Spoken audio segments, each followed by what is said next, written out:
Hereby I open this academic ceremony in which Silvia Ferreres Solé will defend the academic thesis, The Beauty of the Rare. May I invite you to present a summary of your study and the conclusions of your thesis? Thank you. So first of all, good afternoon, everybody. The title of my thesis is The Beauty of the Rare. And since it's a bit of an abstract title for a technical thesis, my first goal of today is actually explain why I decided to choose this title. In this dissertation, what I'm studying is the process by which a BS particle decays or transforms into two muons, which are other types of particles. The first word, beauty, comes from the fact that the BS is actually a composite particle, which is formed by two quarks. In particular, it is formed by a S or strange quark and a B or beauty quark. So there you have the first word. The second one, rare, comes from the fact that the BS to mu decay is actually expected to be an extremely rare process in nature, with only 3 every billion BS particles expected to decay into 2 muons. So now that we have the general concept of the BS to mu decay, let's see what we are expected to see. What we expect is a BS particle that lives very shortly, so it will travel a tiny distance, then it will decay into the 2 muons, and the 2 muons will propagate and travel longer distances because they interact weakly with matter. And although this process might seem quite easy right now, it's actually not that easy if we go to the fundamental particle contents. To do that, we have to ask the standard model. The standard model is just the theoretical framework explaining the interactions among elementary particles. And if we ask this standard model what we expect to see in the BS mu process, this would be our answer. So what you can see here might seem a bit complicated, but it's nothing more than the initial state, so the BS in purple, and the 2 muons, the final state, in yellow. And this decay, actually, in the standard model, happens through the mediation, as we call it in particle physics, of several other elementary particles. This is a bit too complicated, and it's outside of the scope of this particular talk. But the idea is that from these two diagrams, we can ask how often this process is expected to occur in the standard model. And the answer is that it's exactly happening only 3.65 every billion BS particles is expected to decay into 2 muons. Although the standard model is a very well-established theory and is consistent and gives accurate predictions for most of the fundamental particle phenomena that we observe, it still leaves some open questions that remain unanswered. So what we are trying to do as particle physicists is to answer if there is maybe some physics beyond the standard model, such as the existence of a new particle that was never predicted before. If that's the case, this particle can enter the BS to mu decay in a similar way as the other elementary particles in the standard model, and this actually might change the rate at which the decay occurs. So our goal in this thesis would be to measure the rate at which the BS to mu process occurs, and then compare it to the standard model value or the theoretical value. And we would ask ourselves, are these two values compatible or not? If they are not, maybe there is hint of new physics, and maybe there is a new particle out there that we didn't expect. In order to perform this measurement, we need to produce the BS particle in some way, because I've said that it lives very shortly. And this can be done in the Large Hadron Collider that is located at CERN. The idea here is that we will accelerate particles, mainly protons, close to the speed of light, and then we make them collide in one of the 4 detector facilities that are dedicated for that. In this specific talk, I'm going to focus on the LHCb detector because it's actually the detector we have used to gather the data that I used in the thesis. So here you can see a sketch of the LHCb detector with all the different subdetectors forming it. And although all the subdetectors are extremely important in order to detect the BS to mu particle, there are 3 of them that are essential, which are the vertex locator, the magnet, and the muon chambers. In order to understand why these detectors are subdetectors are so important, let's see how the BS mu is expected to look like in the LHCb detector. The idea is that we have the two protons colliding in the vertex locator. In these collisions, a BS particle will be formed. The BS will travel a short distance inside the vertex locator, and then at some point, it will decay into the two muons. These two muons interact weakly with matter, so they will propagate through the whole detector with the trajectories being bent by the magnet, and they will finally be detected in the muon chambers. Again, this might seem super easy, and just for you to see that I'm not lying, this is actually a real BS to mu mu event, the sketch, and this event was recorded in 2016. So it's actually what is happening, and you can see that the BS particle travels very tiny distances. So let's recap a bit. Our final goal is to measure the number of BS particles decaying to two muons. And for this, we needed mainly two things. The first thing is to produce the BS in some way, and this is done in the LHC thanks to the PP collisions. And then the second thing we needed is to detect the BS to mu mu process somehow, and for this we have the LHC detector. So that's actually great. But the problem is that we have our main issue that are the backgrounds, which is basically everything in data that is not a BS to mu mu decay. And this concept might seem, again, a bit abstract, so I decided to use finding Wally as an analogy. And the idea, maybe you know, is that we need to find among all these people the guy that is in the postcard. All the people that are not Wally are actually background, what we call background. And you can see that we will have different types of backgrounds. So for example, this woman here is quite different from Wally. We can easily discard it. This guy here has a similar t-shirt, but again, it's quite easy to see that this is not Wally. But in some cases, there are background candidates that can have very similar properties to our Wally, and we really need to be careful before discarding them. They need a special treatment. So just for you to realize that I'm not lying, Wally is there. So as I've said, the first goal that we have is to remove the background. So we can do this thanks to the boosted decision trees or BDTs. The BDTs are just a machine learning technique that classifies each candidate as more or less signal-like by giving them a score. Again, a bit of an abstract thing, maybe, so let's move back to our Wally. The idea is that we would have a BDT score that goes from 0 to 1, and we will classify each candidate in our Wally picture based on how similar they are to our expected Wally. So this is basically what we would have, right? We would have the woman with a green dress scoring very low in the BDT, and with the candidates that have similarities with Wally, they will score higher and higher in the BDT.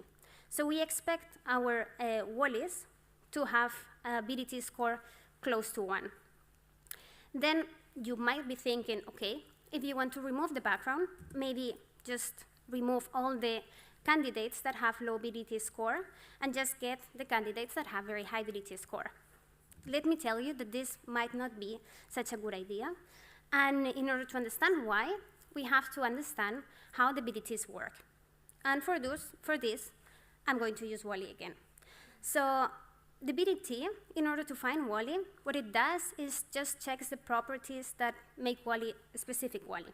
In this case, it would be, for example, Wally has some jeans, it has some t-shirt with some straps, some glasses, and then it would try to find candidates that have these similar properties. But what the BDT doesn't take into account is that maybe Wally that day decided to wear a different t-shirt, or maybe he just came back from holidays and has a completely different outfit. Our BDT will be trained with the default Wally, but the other two are also real Wallies that should be taken into account. In terms of the BDT score, the first Wally would be BDT score equal to 1, and the other two would score lower in the BDT because they just have different properties than what was expected for the default Wally. So in some cases, they can actually score very low in the BDT. And this is something similar to what happens with our BS mu mu events. There are some of the B2 mu mu candidates that might not have a BDT score equal to 1, and they can be even BDT scores closer to 0. So what I've said of removing background by removing low BDT score candidates is not really a good idea. If we would do that, then we would get all our default wallies, but the other wallies would be completely lost, and we are not going to take them into account. So we cannot do this in our case because the BS mu is extremely rare. So we would miss a lot of real candidates that we need, and we will not have enough enough sensitivity to detect this decay.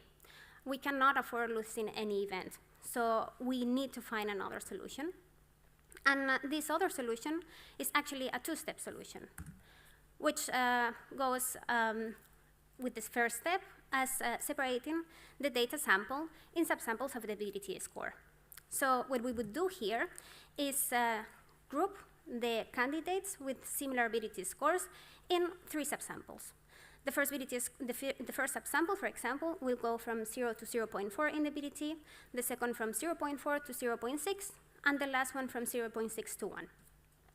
The second thing that we would do is we will perform the analysis in all the BDT subsamples in a simultaneous way. So we would just check how many wallies we have in each subsample. And this is basically what we do in our analysis. We divide the data sample in 6 subsamples of the BDT score, and then we perform the analysis, or if you want to get a bit more technical, the fit, simultaneously in all the subsamples.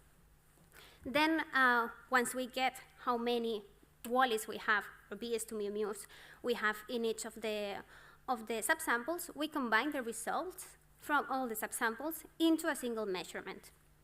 And in order to do this, we need the BDT calibration, which is just the estimation of the fraction of BS2 mu events in each of the BDT subsamples. And this is actually the main work I did during my PhD.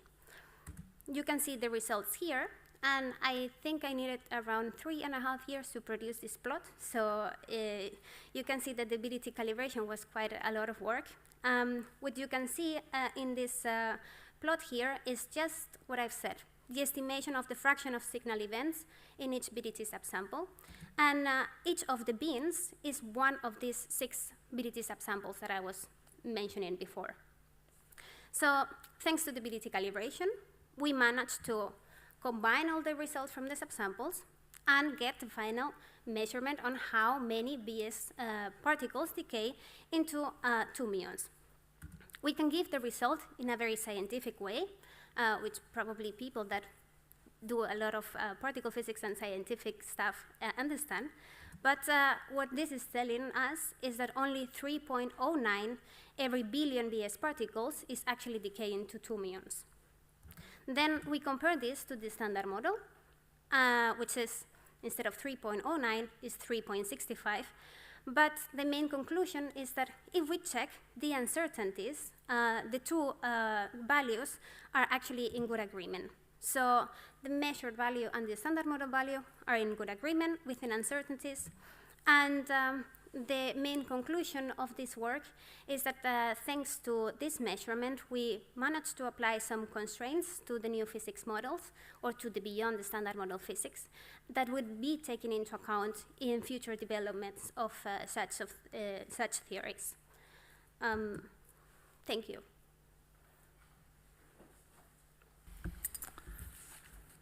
Thank you very much for your presentation. So we will now proceed to the opposition and the questioning. Before we do so, let me first introduce also the supervisory team, because they are not going to ask questions and then you will never hear their names. So there's Professor Merck and there's Dr. De Vries, who have been supervising the candidate, put quite a bit of work into that. And we're also going to have a hybrid opposition. So one of the opponents is going to join us online at some point in the defense.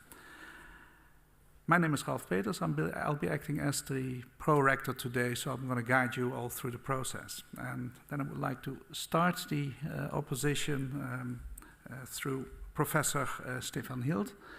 Professor Hield holds a chair in experimental physics at this university. He was also the chair of the assessment committee. Yeah, thank you very much. Dear candidate, Thanks very much for giving us such a nice thesis to read. I think we should all congratulate you on this. It's titled The Beauty of the Rare, and I think everybody can see the beauty. So that's reflected not only on the title, but I think when reading, one can see how much heart went into this. So it's a really great achievement, and yeah, I think really we need to recommend you on that. And it's also quite interesting. It's the first defense thesis of our department, which we introduced a few years here. So I think it's also for many people here in the audience a very special point. Good. I would like to ask you a little bit, as I'm not a particle physicist, a bit more around the context of the thesis. So you talk about the rare events here in the thesis, and I wonder what motivates the choice to look for the rare ones with all of the difficulties that you have described in terms of statistics and not go for something less rare?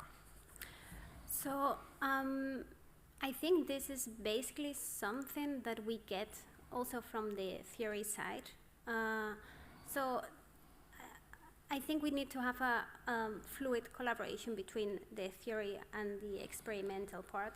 And yeah, what was seen there is that there are a lot of particles that can enter this decay mode. I really don't know the details because I'm not the expert on the new physics models. But I would say that that's the main goal. And actually measuring such rare decays processes, since the branching fraction, so the number of BS decaying into 2 muons, is the expectation that we get from the standard model, is actually very clean, so the uncertainties are very small. If you deviate a bit from there, you can actually have some hints in a very clear way. Okay, then let me understand a bit better these hints that you point to. So what, can you give some examples if you now would have seen, I don't know, a decay rate of 2.5 rather than the 3.05? What would that have meant? What would have been the consequences? To what would that have alluded? So of course, first you need to check how many standard deviations you have, right? But imagine that you would have 3 or between even more than 5. That would mean that for this process to occur is not enough with the standard model. It's not enough with the explanation that we get from the standard model. So we need something else. The prediction is just off from what we expected. And this something else, yeah, we don't really know what is this thing. But maybe, yeah, there are maybe new particles or other things that are happening there. Okay. But are there any concrete, are you aware of any concrete suggestions or models where someone says, oh, a factor 4 or something like this would mean this or that? I think, as far as I know, but again, I'm not the real expert on that, it's basically, you can have pseudo-scalar particles entering the decay, also scalar particles, and what you see is how these coefficients, or how the coefficients that explain the decay deviate from what you expected. So I know one example, for example, is the 2 Higgs doublet model, where they expect, it's basically an extension of the Higgs model, and they expect some particles, new particles there, but I really cannot tell you the details there. Okay, thank you very much. Thank you, Professor Hield. Then the opposition will now be continued by Dr. Palutan. Dr. Palutan was a member of the assessment committee.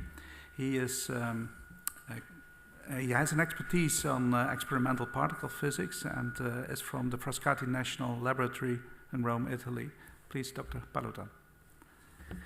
Dear candidate, many congratulations also from my side.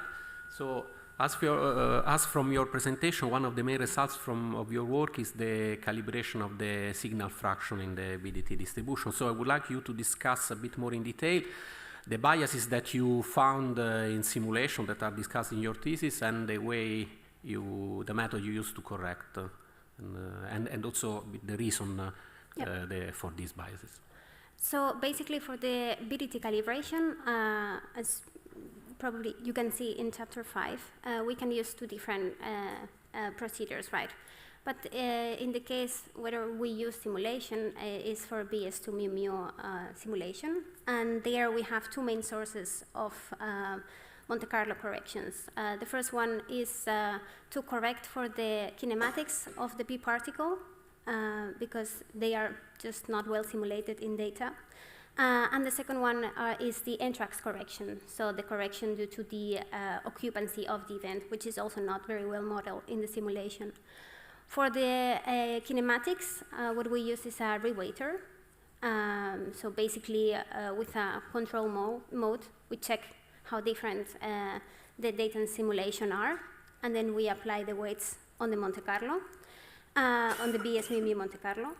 And for the NTRAX correction, we do it in a different way. We just get the ratio between the number of events in Monte Carlo and data of a control channel, which is the B2J-Psi-K. And then we do this in bins of the NTRAX and the VDT. So this is what we, these are the two corrections that we apply. And why we have to do these corrections? Well, for the big kinematics, as far as I know, there is not a real good reason why this is not working in simulation. At least I couldn't find one. But I think it's basically from the tuning of the Pythia generator. Also because we are looking for a very niche region in physics, right? We look for low PT, and very forward direction. We need a lot of these for the simulation. So yeah, the tuning might not be that well.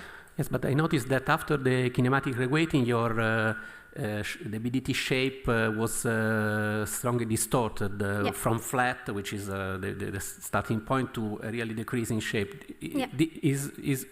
Was this expected from what you had in the kinematic distribution? I think so, because if you see the variables that we use in the BDT, so I think you can see that in page, let me find it,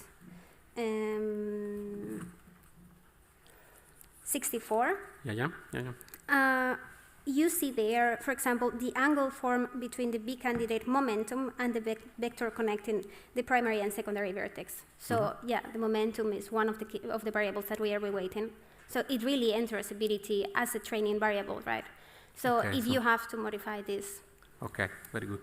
So another point which I was curious about, so is that you perform this calibration in two steps. So first the kinematic and then the occupancy. Is there a particular reason for this? Initially, the idea was to include the NTRAX also as the fourth variable in the rewaiter. But the problem is that the NTRAX is strongly correlated to the BDT, because for the BDT we have two isolation variables in the training, which are directly related to the occupancy of the event. So when we tried to do it, the rewaiter was, first of all, not really taking into account all the weird correlations that we have, because it's not a very trivial correlation. And the second thing is that we tried to do it in BDT bins as well, but then there was not enough candidates in the data from the B2J-Psi-K. So, yeah. Okay. And could you also give us a flavor of the importance of this calibration and the bias you correct in the final result of the branch ratio measurement? Was this really crucial to get the correct, to control the systematic? The answer is yes. It's very important. You really cannot trust the simulation. This is something we know. So if you don't include all these corrections, you would have a wrong result, because the BDT is not properly modeled in the simulation. So the bias, if you would like to have a flat shape, I think you should do the fit again, because we removed the first BDT bin and then we include it with the efficiency in the fit. So the first BDT bin is not included in the fit.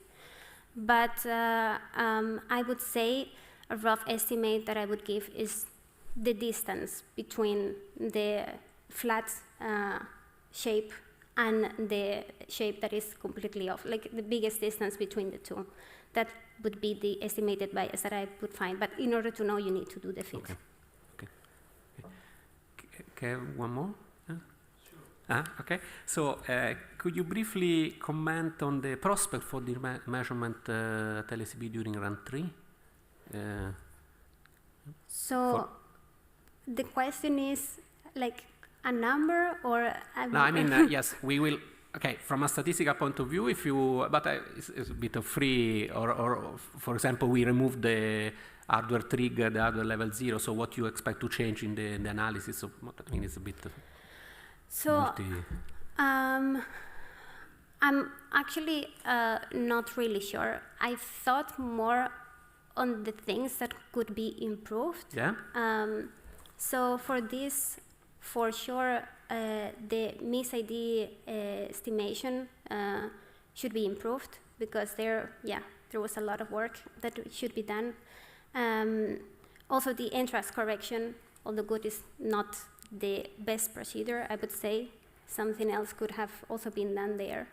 And of course, because we have a different trigger, we would also need to check what is happening there, because right now we are using TISTOS.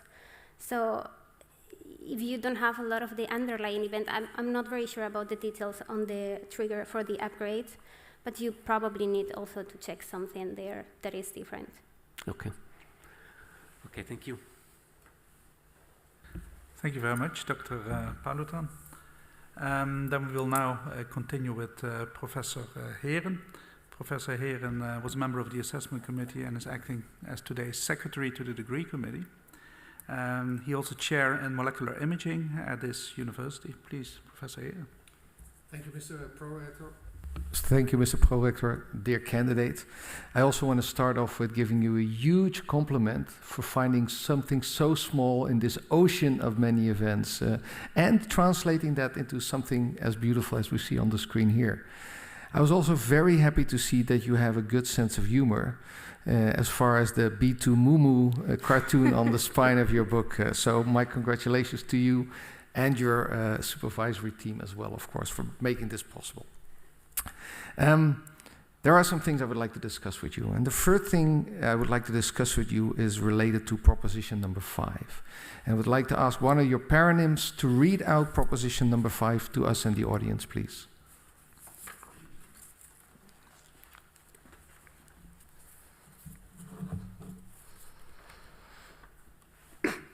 The calibration of the machine learning classifiers requires differences between data and simulation to be accounted for extensively. Otherwise, the calibration is biased. Sorry, I cannot be trusted. Thank you very much. So this is interesting. When I read this, I thought this almost sounds like a detergent commercial, you know, the significant improvement. So my first question is to you, how do you define extensively? Extensively for me means 3 years of work, basically. I mean, if I can summarize, basically during the PhD, a lot of the work was trying to correct for this simulation and data differences. So, yeah, if we would have a good simulation, we could use this time to do something else. Mm-hmm. Okay, so maybe a little bit follow-up on that. Do you believe that a level of trust in the calibration equation can be reached for machine learning? I'm not sure if I understand the question. So you talk about the calibration equation, you know, you need to validate it carefully with the experiment and the model. And you then talk about the trust in the calibration, because if it doesn't happen, you know, it's biased and it cannot be trusted.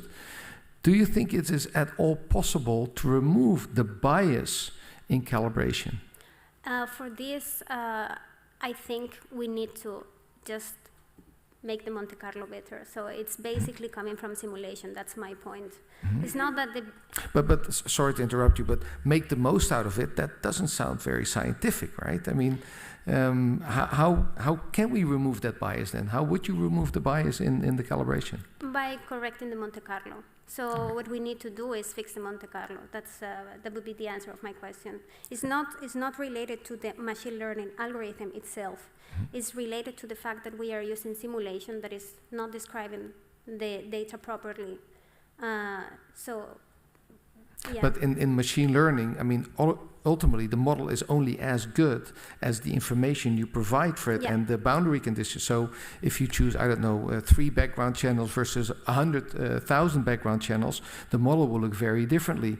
And it's you who's going to make that choice. So ultimately, your bias and the assumptions that you make will always determine how good a calibration equation is, right? Yeah, but the BDT, the machine learning algorithm, is trained on simulation.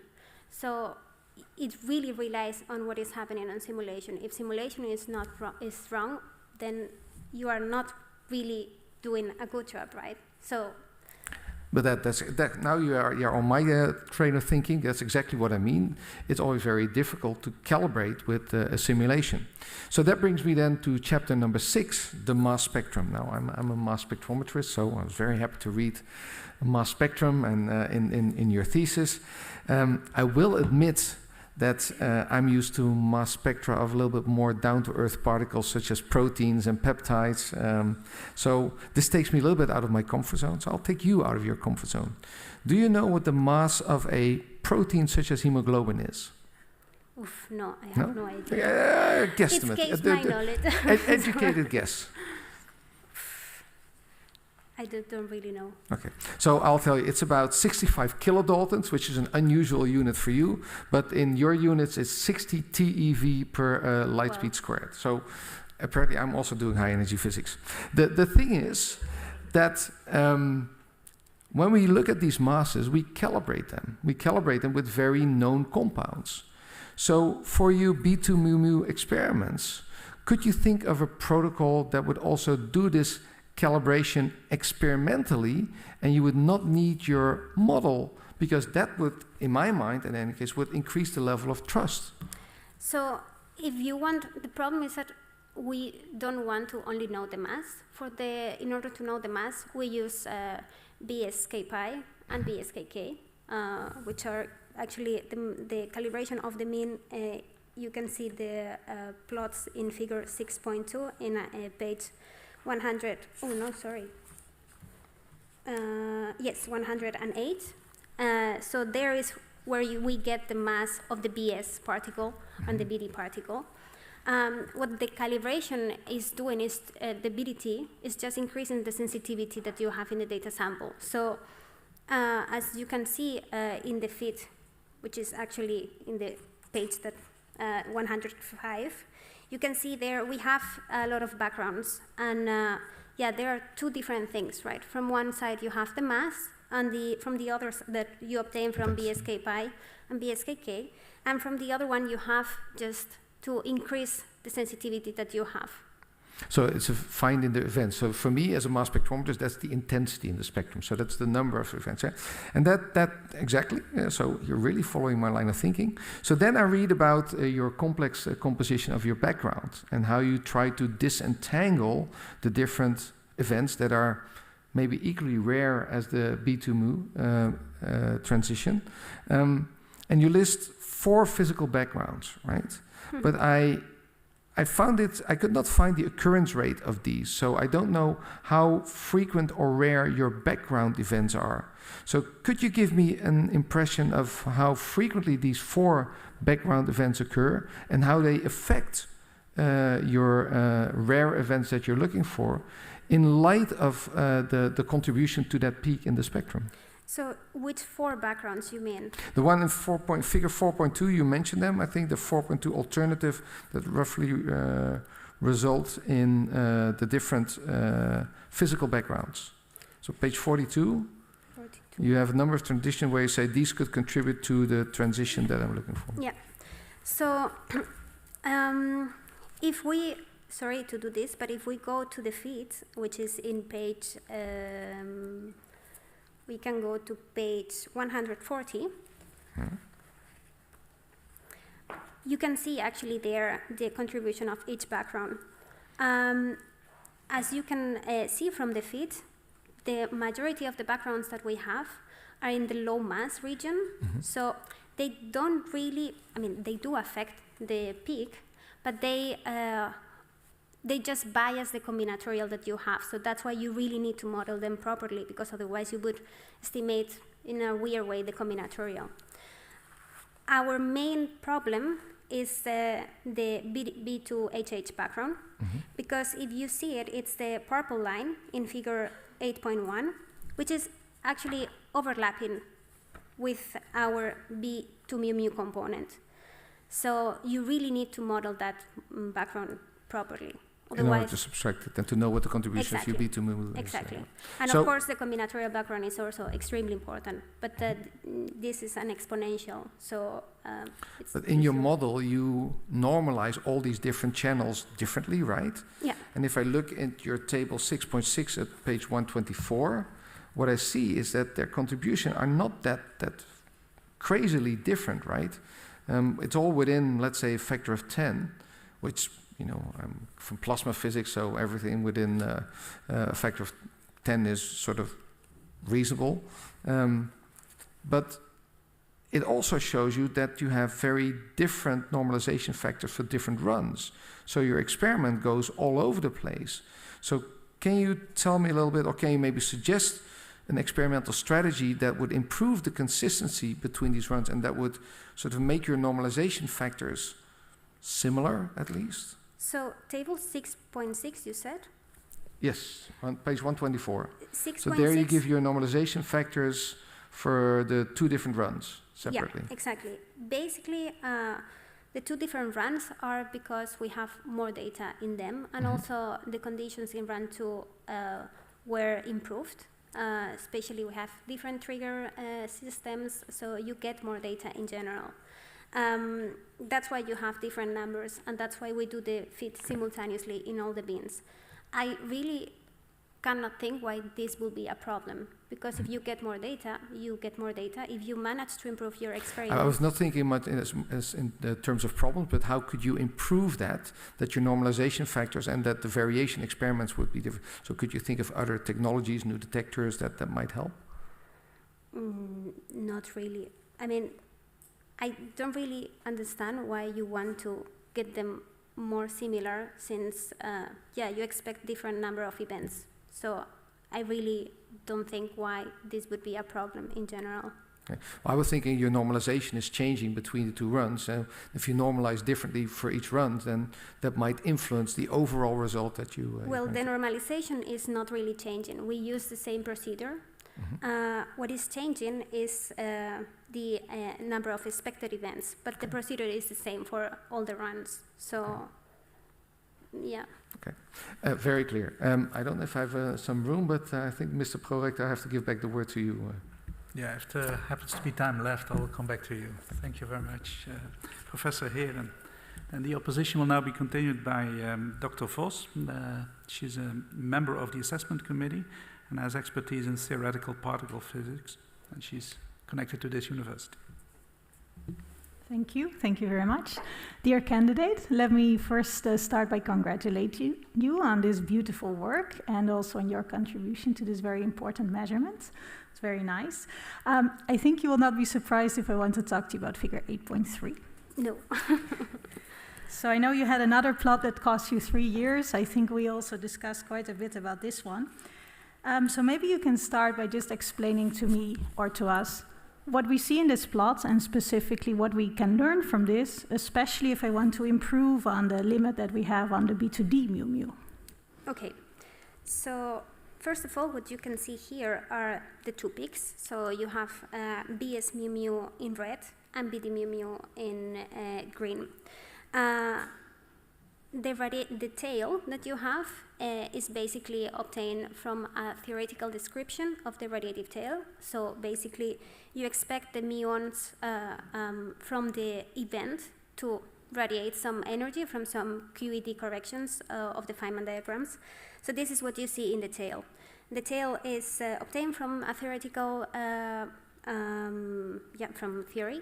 And what we are seeing here, you have the simulation in black, and this simulation is obtained with a different approach, which is photos, and it's the default approach that has been used by LHCb during this time. So what you see here is the difference between what is expected from photos and what is expected from the theory that has been developed, the theoretical approach. this difference is not very dramatic right now because we don't have enough sensitivity. But you can see that the red line is just passing under the BD mu mu peak. So if you don't have a very well-defined radiative tail from the theory, maybe, or if you're estimating it wrong, then maybe you have less or more BD mu mu events that you have in reality. And at some point, this will start to be important because you need an accurate measurement of the BD mu mu. So yeah, basically that's what you see in this plot. Okay, I agree with you, but then you also mentioned, of course, that this theoretical model is basically valid, let's say, up to the dimuon invariant mass of 5.2, something like that. So if you draw that line, it's basically exactly in the middle of this green curve. Yeah. So if I now, what should I now do in the future then? Yeah, that's a very good question that I'm asking also myself. I think the first thing I would do is to just check exactly what Photos is doing, because I actually I try to understand, but it's not that trivial to understand what is going on there, and then compare to what is happening in the theory, right? So this is the first thing I would do. So do you also think, so previous analysis, we also had more of a window. So for example, you use a window for the BS and then a specific other window maybe for the BD. And then you could tune your window in such a way that your theory is valid. Do you think that would be an option, or would you lose way too many statistics for this? I think, yeah, probably you lose events, but my main concern would be the background. You need to have a large enough window in order to model the combinatorial background and all these tiny backgrounds that we have seen before, right? So I'm not sure until which point this would be okay. I really... Okay, so we just have to work harder to get the shape. Yeah, better. because from the experimental side, I think you need some kind of window, because, yeah, you would expect a peak, right, if you would have no resolution. But we have a detector, so we have resolution effects, and that's why you get the broader peak. And also you have the combinatorial, which I think it really needs to be properly modeled. And for this, you need some region in which you can actually get some sensitivity there. Yeah. So this was also one of my follow-up questions. So there's also the specific B-sub-S to mu mu gamma components, which you actually say, okay, they're basically two different things. Now you actually did that in this measurement, you took it into account, and you find a negative value. Yeah, and then you argue that, okay, maybe this is because some of the background has been underestimated or underfluctuates. But I mean, since you only measure up to 4.9, that would also hugely influence your BD, right? Yeah. So what is your improvement here for the future? How do we get this background better under control? So for the BS mu mu gamma, what I would do is not applying a cut on the invariant mass of the two muons, because that's your main problem, right? I think the background for the BS mu mu gamma is very small. So if you go to the table in the normalization channels, the end of chapter 6, which is 124, you can see there that the number of expected BS mu mu gamma in the two, so run 1 plus run 2, is 2.18. So really we expect two events. That's why, actually I think in previous analysis, it was not even included, this component. So I think in order to measure BS mu mu gamma, you need to do a different analysis to take into account a larger mass window. And for BS mu mu and BD mu mu, I don't think this will be a problem, at least for some time. Okay, do you have time for a short question? Yeah, okay. So now a bit of a nasty question.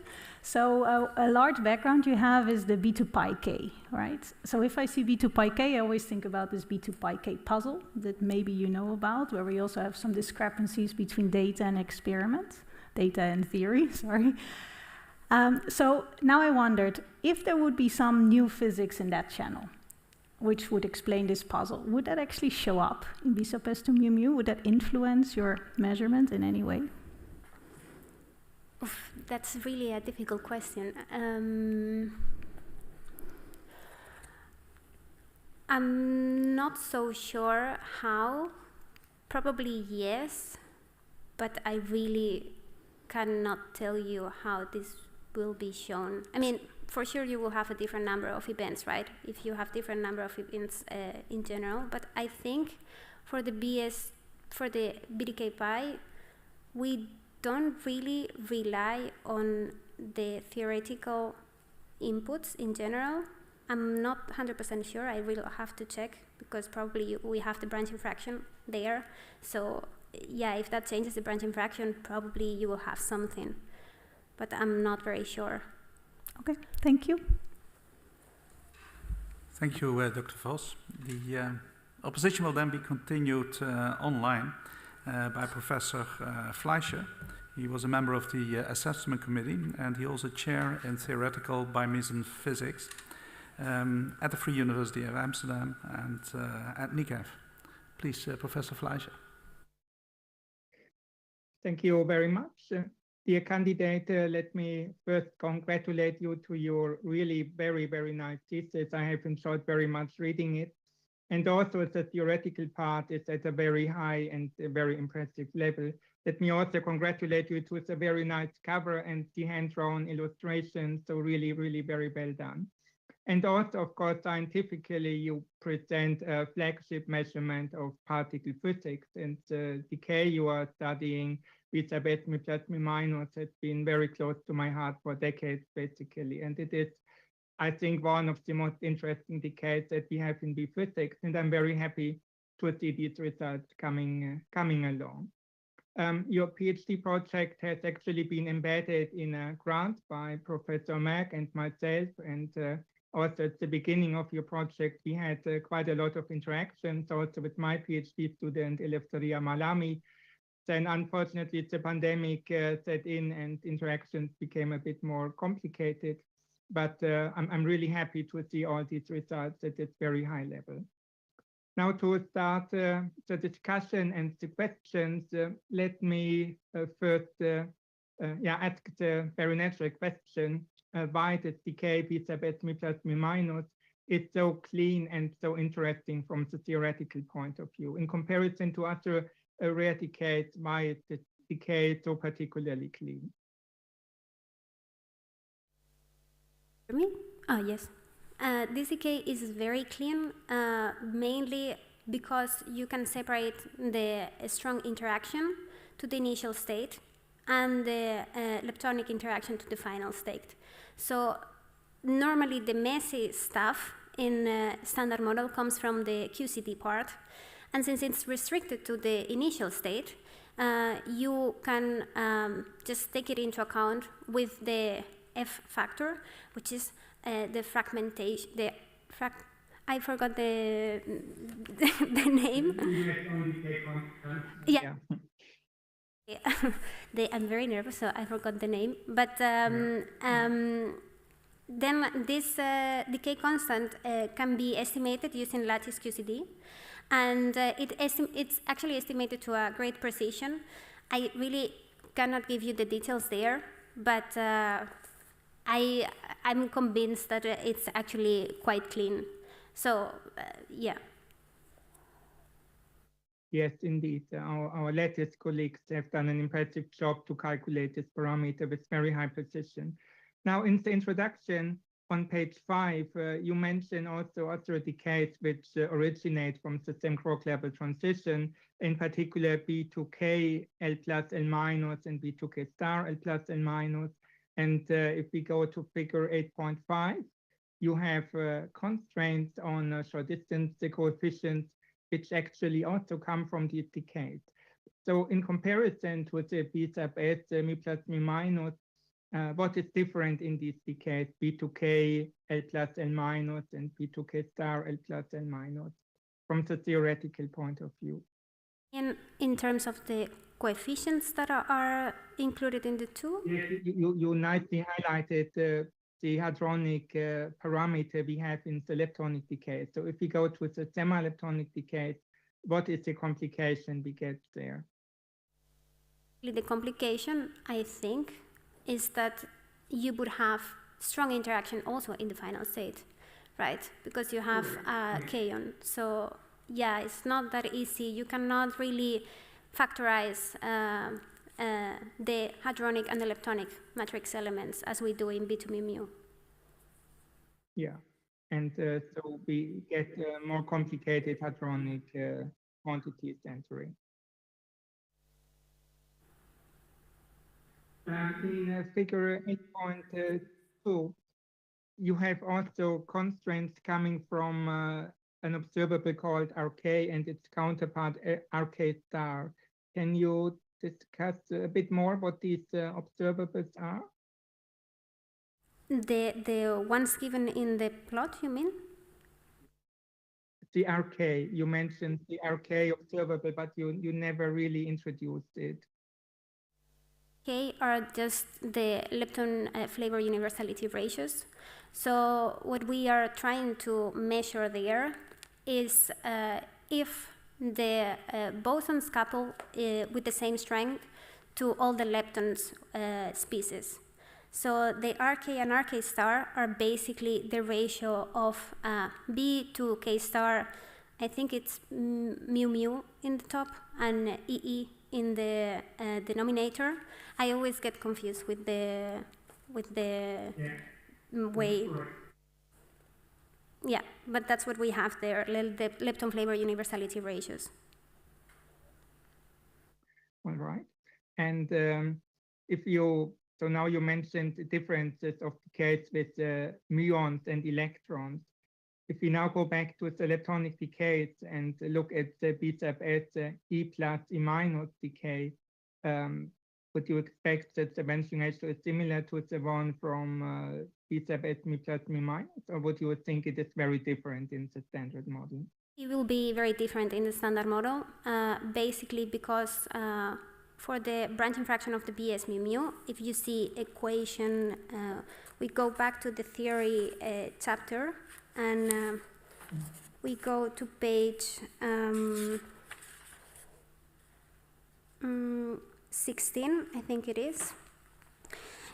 You can see there, wait, I think it's 16. I think it's figure 1.28. We have the muon mass in the equation, right? So this actually comes from the helicity suppression factor. And for the case of the BS to EE, you would have the electron mass, which is much smaller. So then you expect it to be much more suppressed. And also from, but that's from the theoretical point of view. So you would have something that is much more smaller than for the B2 process. That's why it has not been measured by LHCb yet, basically. Yeah. Just a very quick question at the very end. In comparison to the measurement of the muons, if you want to search for B sub S E plus E minus, is it much more difficult than B sub S me plus me minus? And if so, what makes it more difficult? So I think actually there is an analysis ongoing. I know there has been some analysis trying to find this decay, but still there was not experimental sensitivity there. The problem with the muon, with the electrons, is that they don't have as clean as a signature of the B2 of the muons. If you go back to what I've just presented, you see that the muons really propagate through the whole detector, and they are detected in the muon chambers. But the electrons are stopped in the calorimeter, so you really need to reconstruct them. They also emit much more Bremsstrahlung, so you need to take into account if they have emitted a photon or not. And for the muons, the Bremsstrahlung is expected to be negligible. So yeah, for the BS mu mu, it's much more easy to find the decay than for BS to EE. Thank you very much. Thank you, Professor Fleischer. Then the opposition will be concluded by Dr. Suarez. Dr. Suarez has expertise in experimental particle physics, and she's with the Free University in Amsterdam. Thank you very much. Dear candidate, I join my other opponents in telling you that your thesis was really well written. A lot of work was put in, and for that I also congratulate the supervisors who guided you beautifully through this process, this hard process, I know it is. Now, since I am the last one, I want to look a little bit at the future. Already Robert started asking you a little bit about B2EE decays, but actually I want to go back to the very first question that you got today. Okay, the title of your thesis is The Beauty of the Rare. Do we get more beautiful as we get more rare even? I mean, do we gain more if we could go to processes that are even rarer than BS2 mu? I think so, because, for example, if you have the BS2 EE, you can also check the ratio between the muons and the electrons and then see what is happening there, right, compared to the standard model. And if you could also measure B2 tau tau, although the branching fraction is actually higher than for B2 mu mu, I think. The problem is that it's much more difficult to reconstruct it, right? So if you could measure that, you can also check if the lepton families behave in the same way or not. Regarding the BD mu mu, which we haven't found yet, but we are trying to, if you measure the branching fraction, you can also check the ratio between the branching fraction of the BD mu mu and the BS mu mu. And from there you can see if the coupling to the D and the S is similar or not, and also get some hints there of what is happening. Mm-hmm. Now, unfortunately, you will not continue to work with us, but you left a legacy, your thesis, that I hope will help us to go through those very, very rare processes, no, and measure them. Now, what can you tell us? I mean, suppose that we want to now really detect B2 mu mu or go to BS2EE events. So if you could change something at the LHCb, what would you change? So for B2EE, I would change the calorimeter, I think, because it's very coarse detector, so it's actually difficult, I think. For BD mu mu, I'm not so sure. I think I'm not really sure what I would change. Okay, but why go into hardware that involves a lot of money? And I think you had 3 of your propositions pointing that we have some problem that we could fix. Can you tell us what went wrong with it? Is there something that we don't understand that we should to have a better simulation, or can you guide us through that? I think from the simulation point of view, as far as I know, I'm not a big expert, but as far as I know, there are 2 different issues. The first one is for the occupancy of the event. What we do, we know what the occupancy is different between simulation and data. So there, I think we are fine. And it's mainly because what I've said, we just don't simulate the low PT particles. Could we? I think we could, but then we would need a lot of simulation time for DN to just propagate the whole particle, see what is happening in the detector. So it's just a matter of choice, as far as I know. So there, you could do it if you want, but then you would have to pay a price that means longer simulation times. From the kinematics point of view of the P particle, as far as I know, it's not really clear what is happening. I think it's might be something related with the Pythia tuning of the simulation. but I think it's actually quite difficult to find. So in the simulation, there are a lot of things happening, right? And in order to disentangle them, it's complicated. So I think it's not that easy to answer the question for the big kinematics. Well, but would that prevent, I mean, not fixing it, would it prevent us to be able to see the rarer decays? I really don't think so, because it depends on the sensitivity. Silvia Ferreres Solé, the time appointed for defending your thesis has passed.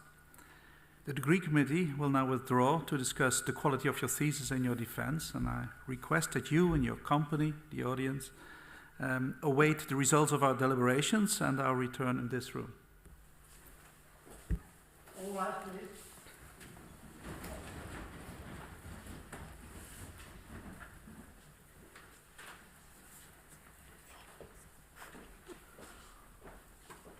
The PhD defense has now ended. The degree committee will debate the candidate's performance behind closed doors. This process usually takes about 10 minutes.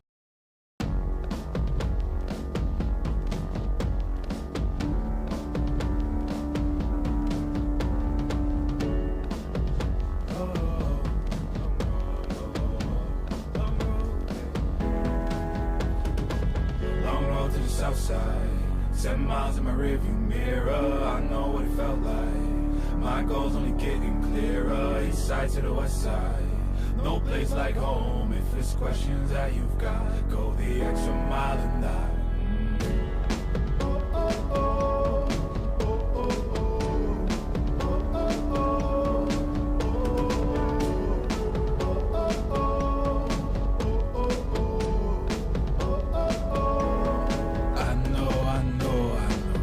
On the line, I know you know that I can't read your mind. Years can't fly by now, don't waste all your time. Cause I'll go the extra mile. Long road to the south side, 7 miles in my rearview mirror, I know what it felt like. My goal's only getting clearer, east side to the west side. No place like home, if it's questions that you've got, go the extra mile and die. On the dash, got my laces tied. Long road, I don't waste no time.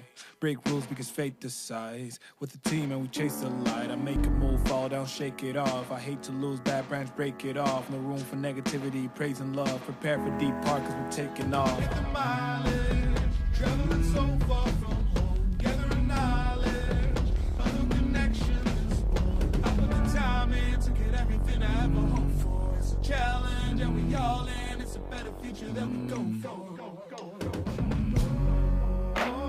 And even though these nights seem long, I know that I am never on my own. Know you've won the battle once you've grown.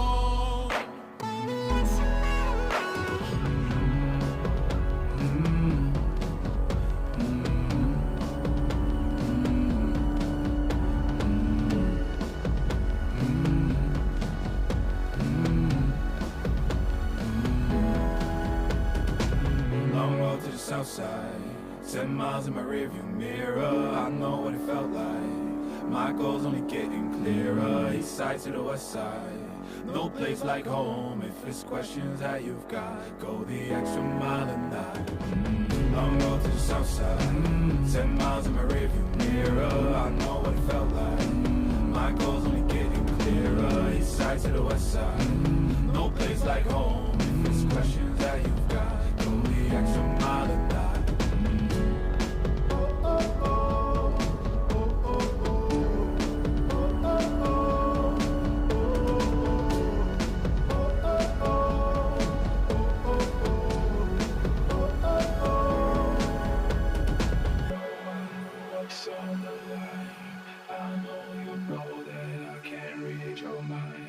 Years can't fly by now, don't waste all your time. Cause I'll go the extra mile.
I reopen the session.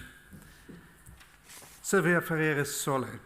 The degree committee here present has assessed the quality of your thesis and your defense. In view of its positive verdict and taking into account your previous qualifications, the degree committee has decided to grant you the degree of doctor.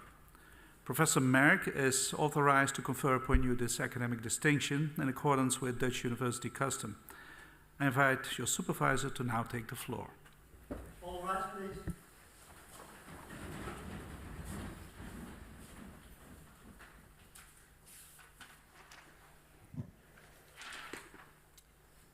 Do you promise to work in accordance with the principles of scientific integrity at all times, to be careful and honest, transparent, independent, and responsible?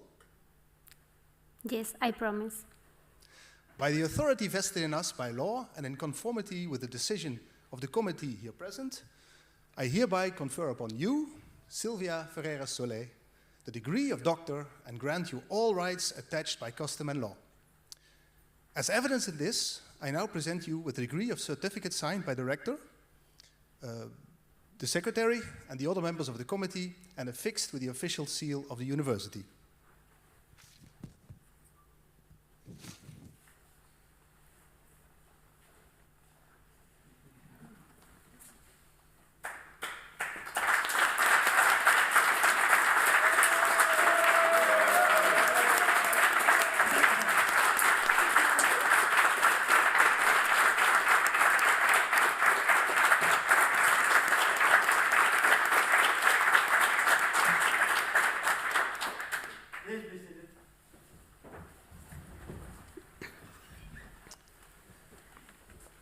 So now for the less formal part of this ceremony.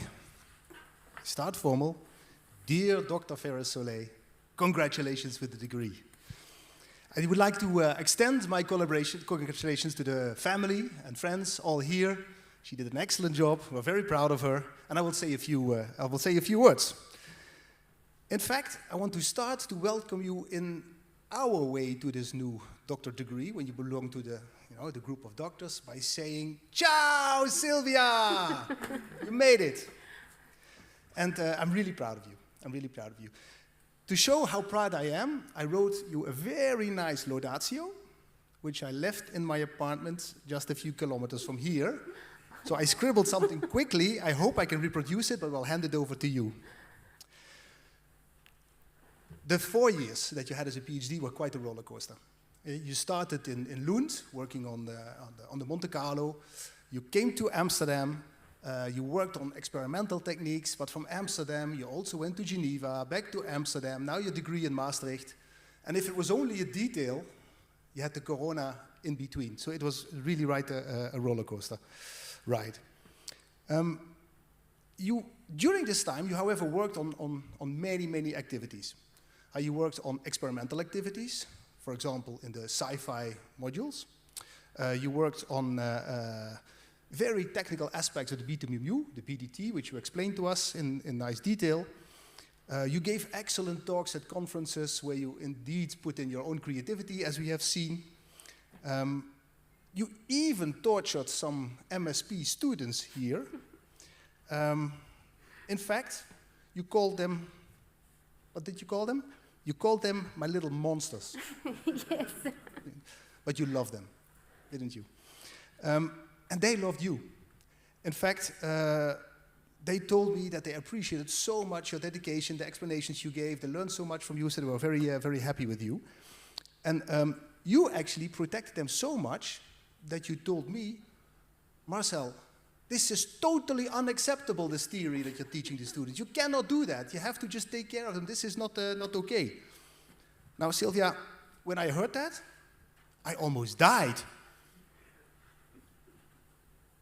In fact, you continued your career. You built on your wide experience. And you've also learned that something can go wrong sometimes.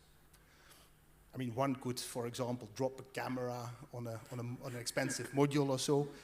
But you also learn that you just go on, keep the heads up, keep on going, and it will be all right. In the end, things will go fine.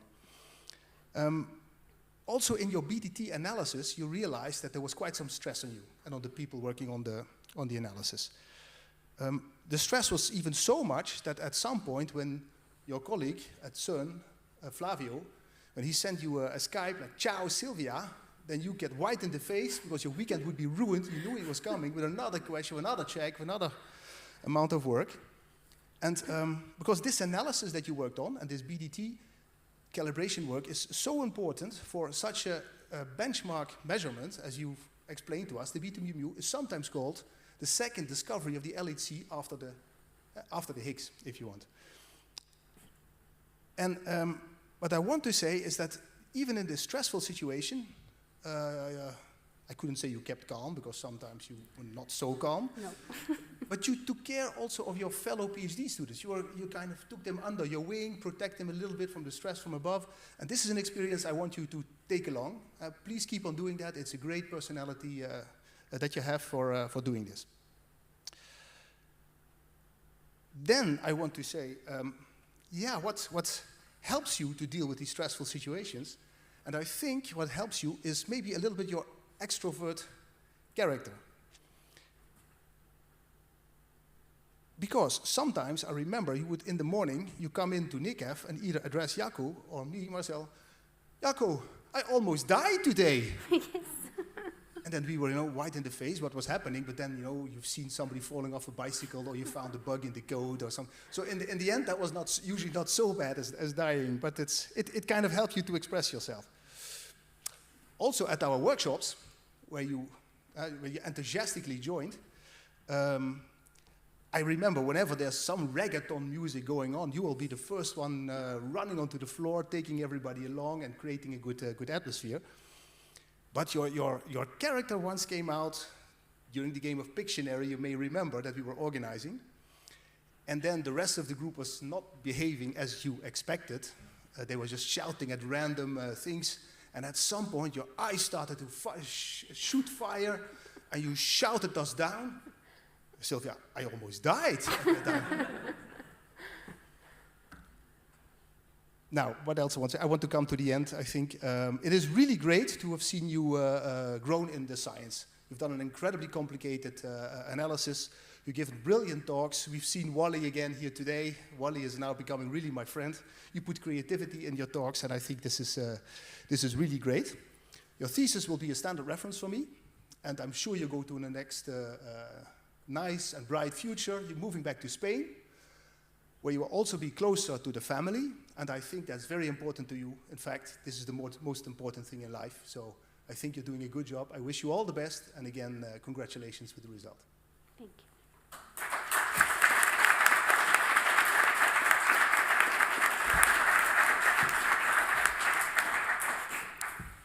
Dear Dr. Ferreres Solé, also on behalf of Maastricht University, I would like to congratulate you with the degree of the doctor that you have acquired, and would like to extend these congratulations also to the family and friends, maybe here, maybe online.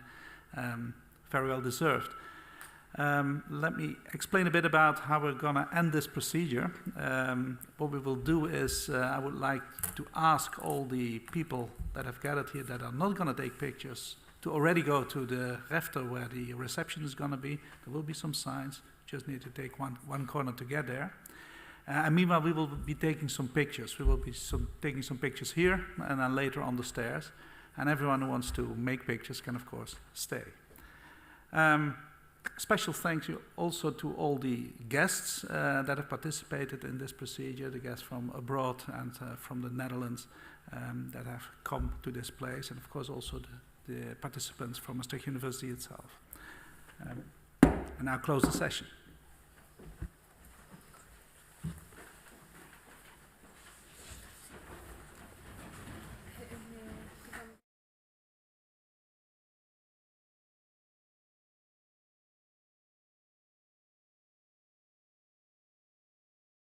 Parents can be on the pictures. Yeah.